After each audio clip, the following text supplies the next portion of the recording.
ঘুষখোর ইউনূস শুধু আমাদের নিরহ জনতাকে ধ্বংস করেনি, আমাদের পুরা গোটা বাঙালি জাতিকে ধ্বংস করে ফেলেছে। এই ভিডিওটা দেখার আগে আমি আপনাদের অনুরোধ করব, ভিডিওটা কেউ টেনে দেখবেন না, সম্পূর্ণটা দেখবেন, তাহলে পুরো সামরিক শক্তির যে গেমটা এটা বুঝে যাবে। চলেন শুরু করা যাক। মনে হচ্ছে যে সেনাপ্রধান পদত্যাগ করে সেফ এক্সিট নিয়ে নেওয়া ভালো। ক্যান্টনমেন্টের পরিস্থিতি ক্রমশই ঘোলাটে হচ্ছে। অপরাধ করে থাকে সেটার জন্য কোনো ছাড় হবে না।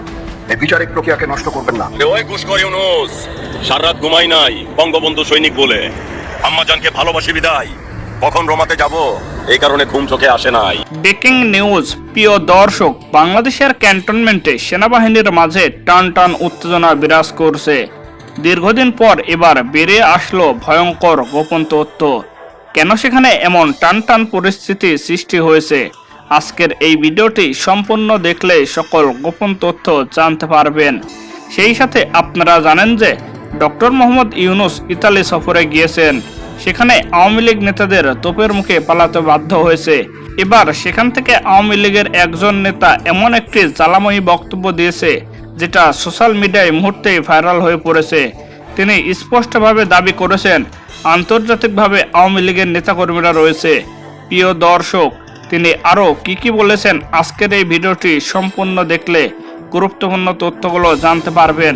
তাই যারা আওয়ামী লীগকে ভালোবাসেন কমেন্টে জয় বাংলা লিখবেন এবং ভিডিওটিতে একটি লাইক দিয়ে সম্পূর্ণ ভিডিওটি দেখতে থাকুন। আরে ওই ঘুষখোর ইউনূস সারা রাত ঘুমাই নাই বঙ্গবন্ধু সৈনিক বলে, আম্মাজানকে ভালোবাসি বিদায়, কখন রোমাতে যাব এই কারণে ঘুম চোখে আসে নাই।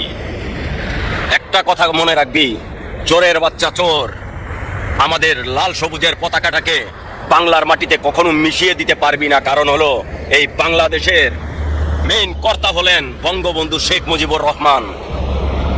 বঙ্গবন্ধু শেখ মুজিবুর রহমান যদি বাংলার মাটিতে জন্ম না নিতেন তাহলে বাংলার লাল সবুজের পতাকা পেতাম না, স্বাধীনতা পেতাম না। কথাটা মনে রাখবি, চোরের বাচ্চা চোর, তোদের মতো চোরকে আজ না হয়তো কাল বাংলার মাটি ছাড়া করবে ইনশাআল্লাহ। তো আদরের ভাই বোনেরা, যারা বঙ্গবন্ধু সৈনিক আছেন আমাদের জন্য দোয়া করবেন, যেন আমরা সর্ব জায়গার মধ্যে আন্দোলন গড়ে তুলতে পারি। আম্মাজান শেখ হাসিনা ক্ষমতায় আসবেন, কিন্তু দুঃখের বিষয় এটাই সারা রাত ঘুমাই নাই, চেয়ারটা বস খেয়ে গেছে। বস খাইলে কি হইব?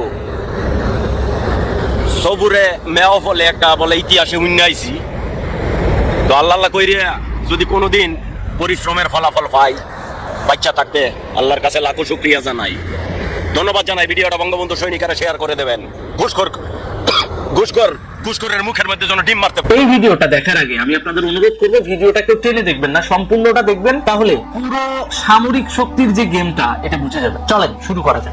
ঢাকা ক্যান্টনমেন্টে পাকিস্তানপন্থী সামরিক অভ্যুত্থান ব্যর্থ হয়েছে। পাকিস্তানের গোয়েন্দা সংস্থা আইএসআই পন্থী মেজর ফয়জুর রহমান তাকে গ্রেফতার করা হয়েছে। এত রক্ত দেওয়ার পরে যে স্বাধীনতা এনেছি, চরিত্রের পরিবর্তন অনেকের হয় নাই। বাংলার দুঃখী মানুষের জীবনকে অতিষ্ঠ করে তুলেছে। উৎখাত করতে হবে বাংলার বুকের থেকে এদের। মূলত বাংলাদেশ সেনাবাহিনীর মধ্যে দুইটা গ্রুপ দুই ভাগে বিভক্ত হয়ে আছে। একটা গ্রুপ বাংলাদেশের মুক্তিযুদ্ধ এবং স্বাধীনতার পক্ষে, এবং আরেকটা গ্রুপ উগ্রপন্থী সাম্প্রদায়িক গোষ্ঠীর পক্ষে কাজ করছে। এবং এই উগ্রপন্থী সাম্প্রদায়িক গোষ্ঠীর পক্ষে কাজ করছে বলে বর্তমানে বাংলাদেশের জাতীয় নিরাপত্তা হুমকির মুখে। যার কারণে আপনারা দেখতেছেন যেখানে সেখানে লাশ পড়ে আছে, যেখানে সেখানে হত্যাকাণ্ড হচ্ছে, এমনকি মসজিদের ভিতরে ঢুকে মানুষকে গলা কেটে হত্যা করছে সাম্প্রদায়িক উগ্রপন্থী গোষ্ঠীরা। কারণ উপর মহলে তাদের লোকজন কেনা আছে। এই যে এই সমস্ত মেজর ফয়জুর রহমানের মতো আরো কিছু আইএসআই পন্থী আর্মি অফিসার, তাদের প্রভাবেই আইন শৃঙ্খলা রক্ষাকারী বাহিনীকে রীতিমতো থামিয়ে রেখে ওরা সন্ত্রাসী কর্মকাণ্ড চালাচ্ছে। এজন্য বাংলাদেশের জাতীয় নিরাপত্তা নিয়ে সাধারণ মানুষের ভিতর উদ্বেগও বাড়ছে দিন দিন। এবং এই উদ্বেগ বাড়ার কারণেই মূলত ওয়াকারুজ্জামান আর চুপ করে বসে থাকতে পারলেন না, তিনি পদক্ষেপ গ্রহণ করলেন। এই উগ্রবাদী যে সমস্ত সেনা কর্মকর্তা যারা কিনা টাকার বিনিময়ে বিক্রি হয়ে বাংলাদেশে শুধুমাত্র খিলাফতের নাম করে মানুষ হত্যা করছে এবং নেপথ্যে মদত দিচ্ছে, তাদেরকে স্টপ করানোর জন্যই মূলত এই মেজর ফয়জুর রহমান সহ ঊর্ধ্বতন কয়েকজন সেনা কর্মকর্তাকে গ্রেফতার করা হয়েছে। এখন কথা হচ্ছে, এই যে ফয়জুর রহমান এই ব্যক্তিটা কেন হঠাৎ করে বাংলাদেশ সেনাবাহিনীর মধ্যে থেকেও বাংলাদেশের সাথে বেইমানি করতে গেলেন?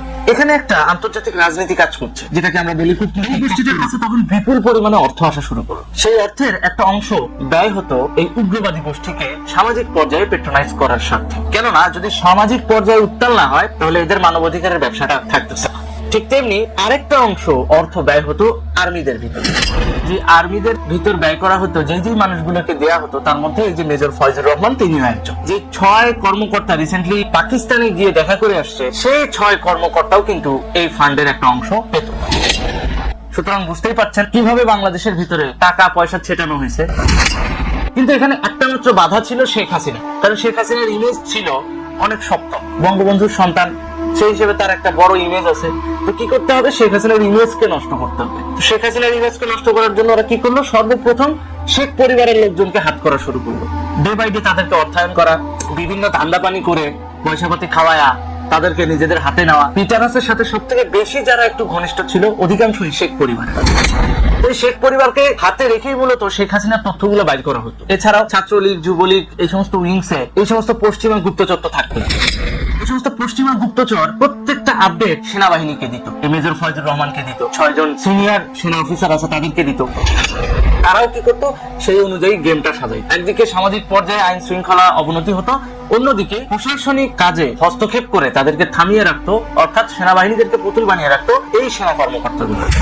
খেয়াল করে দেখবেন জুলাই মাসে যখন আন্দোলন হয়, বারবার র্যাবের কর্মকর্তারা কিন্তু বলছিল যে এখানে কিন্তু কোনো সাধারণ শিক্ষার্থী নাই, অধিকাংশ জামাত শিবিরের অনুসারী। সাধারণ শিক্ষার্থী আসছে পরে, অনেক পরে। যখন কোটানা মেধা নিয়ে আন্দোলন করা শুরু হলো, তখন শুরুর দিকে কিন্তু ওই যে জামাত শিবিরের এই অনুসারী গুলোই ছিল। পরবর্তীতে এটা যখন মেসেজ আসন্ন জাতীয় সংসদ নির্বাচন নিয়ে শঙ্কা প্রকাশ করেছেন গণ অধিকার পরিষদের সভাপতি ও ডাকসুর সাবেক ভিপি নুরুল হক নূর। গণ অধিকার পরিষদ আয়োজিত এক সমাবেশে প্রধান অতিথির বক্তব্যে তিনি বলেন, আগামী ফেব্রুয়ারিতে জাতীয় সংসদ নির্বাচনকে ঘিরে একদিকে রাজনৈতিক দলগুলো মাঠে গণসংযোগ করছে, অন্যদিকে আমরা নির্বাচনের আকাশে কালো মেঘের ঘনঘটা দেখতে পাচ্ছি। তিনি বলেন, নির্বাচন হবে বলে সবাই আশাবাদী এবং মানুষ ভোট দিয়ে জনপ্রতিনিধি নির্বাচন করবে, তাদের মধ্যে আগ্রহ উল্লাস রয়েছে। নুরুল হক নূর বলেন, গণ অভ্যুত্থানের শক্তিসমূহ বিএনপি যদি সরকারকে দুর্বল করে, জামাত যদি সরকারকে দুর্বল করে, আমরা যদি সবাই মিলে সরকারের নগ্ন সমালোচনা করে তাকে যদি নাস্তানাবোধ করে, তাহলে কিন্তু সামনে সুনির্দশা সবার জন্য অপেক্ষা করছে। তিনি আরো বলেন, আমরা সেদিন বলেছিলাম খালেদা জিয়ার মুক্তি ও গণতন্ত্রের মুক্তি একই সূত্রে গাঁথা, কাজেই আমরা যদি ফ্যাসিবাদকে হটাতে পারি তাহলে গণতন্ত্রের মুক্তি হবে, খালেদা জিয়ার মুক্তি হবে। ভিপি নূর দাবি করেন, 24-এর গণ অভ্যুত্থানে ফ্যাসিবাদের পতন হয়েছে, গণতন্ত্রের মুক্তি হয়েছে, খালেদা জিয়ার মুক্তি হয়েছে এবং বিএনপি নেতাকর্মীদের মুক্তি হয়েছে। তিনি উল্লেখ করেন, আমরা যে কথা বলি তা 6 মাস 1 বছর পরে হলেও বাস্তবে ফলে। শহরের চৌরাস্তায় অনুষ্ঠিত এই সভায় সভাপতিত্ব করেন জেলা গণ অধিকার পরিষদের আহ্বায়ক সৈয়দ নজরুল ইসলাম লিটু। অন্যদের মধ্যে বক্তব্য রাখেন দলের উচ্চতর পরিষদের সদস্য কৃষিবিদ মোহাম্মদ শহীদুল ইসলাম ফাহিম, প্রচার ও প্রকাশনা সম্পাদক মোহাম্মদ শহীদুল ইসলাম, জেলা গণ অধিকার পরিষদের যুগ্ম আহ্বায়ক মোহাম্মদ মশিউর রহমান সাদ্দাম সহ আরো অনেকে।